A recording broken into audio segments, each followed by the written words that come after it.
চলে আমাকে একটু রাজনৈতিক বক্তৃতা যারা দেয় তাদের মতো করে শোনান। তো শোনাচ্ছে, ওই দেখা যায় তাল গাছ, ওই আমাদের গাছ, ওইখানেতে বাস করে কানা বগিরি, আমি বগিরে জিগাইলা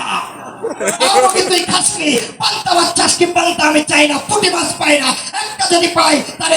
অমনে ধরে কাপড় গুপড় করে খায়, ঠিক কিনা জনগণ? তো বললাম কবি সাহেব কবিতাটা অনেক সুন্দর হয়েছে, আপনি আমাকে এই কবিতাটাকে জাস্ট এই কবিতাটা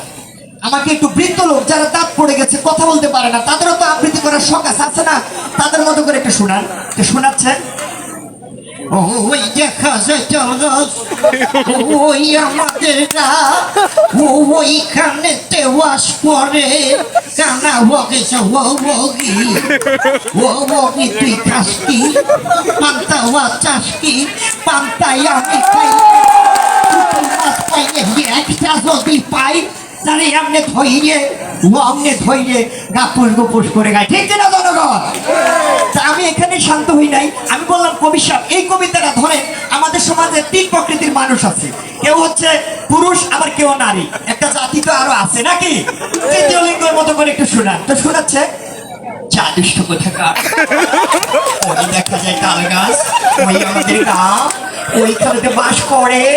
কানা বগিচা, ও বগিতে খাস কি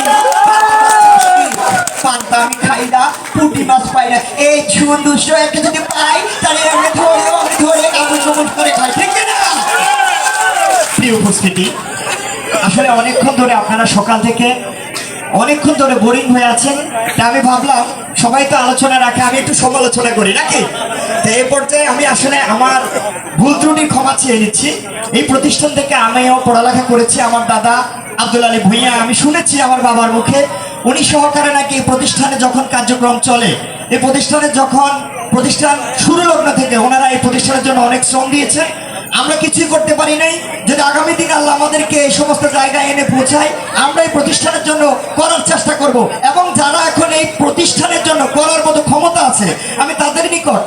দয়া এবং প্রার্থনা করে বলবো, আপনারা সবসময় আমাদের চরহিতার জন্য নয়, আমাদের এই প্রতিষ্ঠানের জন্য নয়, আমাদের এই পুরাই এরিয়াটাকে আপনারা আপনাদের নিজের মনে করে করবেন, এই প্রত্যাশা রেখে আমি আমার